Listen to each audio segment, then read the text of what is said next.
Ever sent an email campaign that you put your heart and soul into only to find out later that it's been sent to the junk folder? If it helps, you're not alone at this and there's an easy way to fix it. Welcome to the Cyberimpact channel. My name's Bruna, and in this video, you're gonna learn how to avoid the spam folder at all costs and make sure that your email campaigns are reaching your audience's inboxes and not ending up on the junk folder.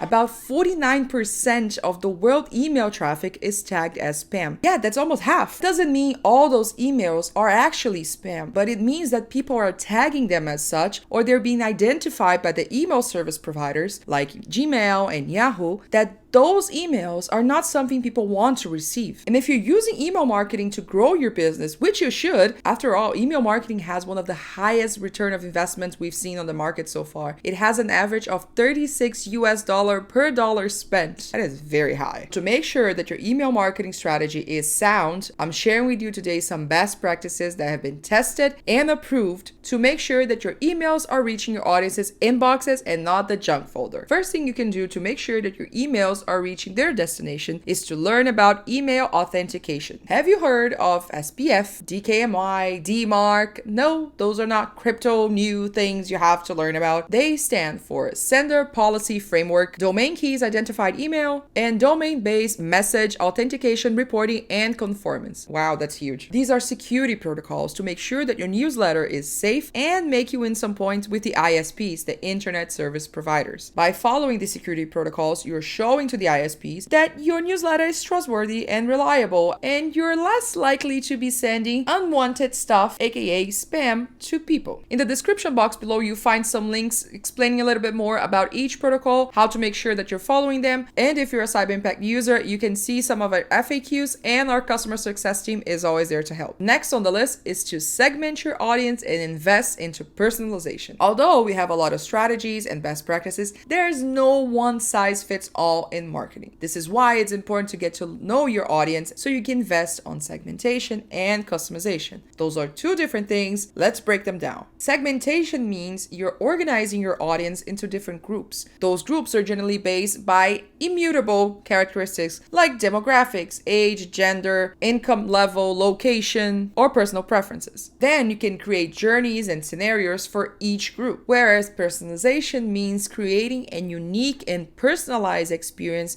for each contact you have based on the data you have about them. Let's say you run a hotel, and when people sign up for a newsletter or to receive emails from you, they can give you more information other than their name and email. For instance, they can tell you if they like to travel alone, with family, with kids, with a partner, or with friends. Based on that information, you can do both segmentation and personalization. With that information, you can send tailored content and emails based on the person's lifestyle. So people who like to travel by themselves will get different offers from people who like to travel with kids. You can also add their name to the content, and the more information you have about each contact on your mailing list, the better you can personalize their experience with your content and with your business. Personalized emails in a good thought out scenario for automated emails can make a huge difference on your email marketing strategy, as they are great strategies to make sure that your contacts stay engaged with your content. And it's not just me saying this. A 2022 study from McKinsey found businesses that invest and succeed into creating personalized content and experiences for the customers see about 40% more revenue than the companies who don't. Another way to avoid being tagged as spam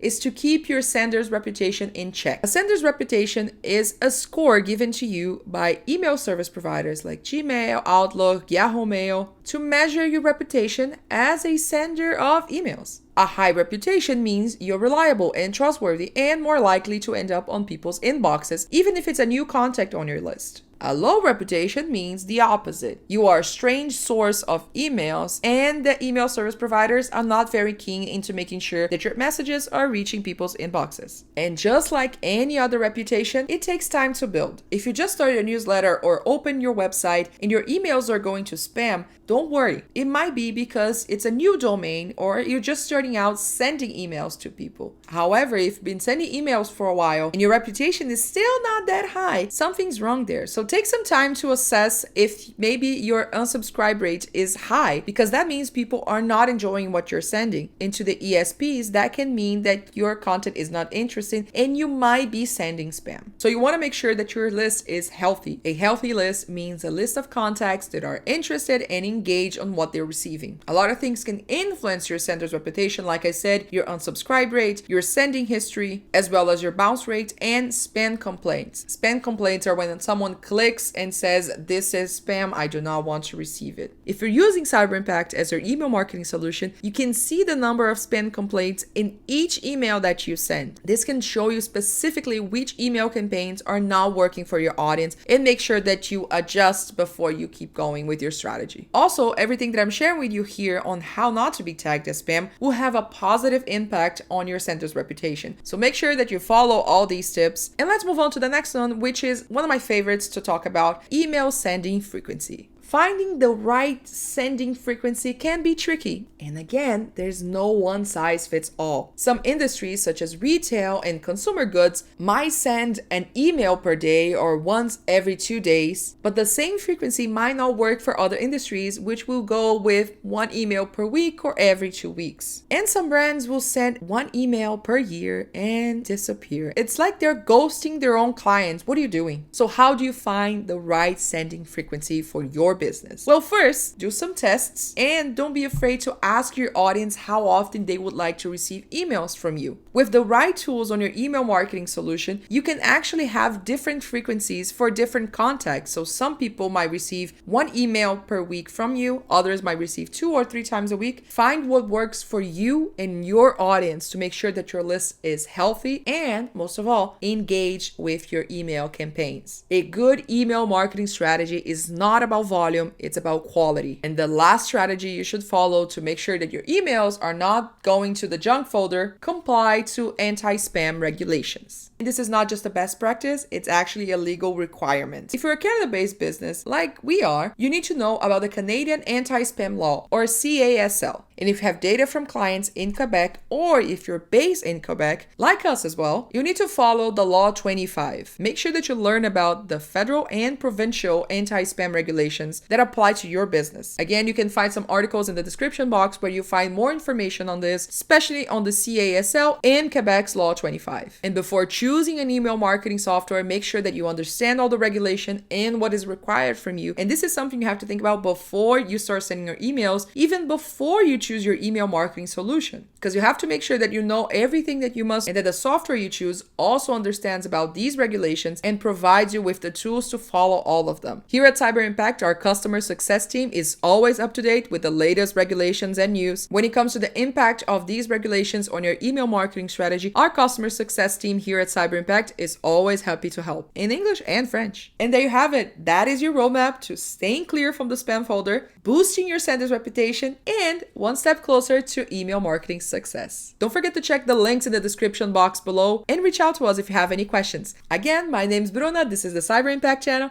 and I'll see you in the next video. But until then, happy emailing.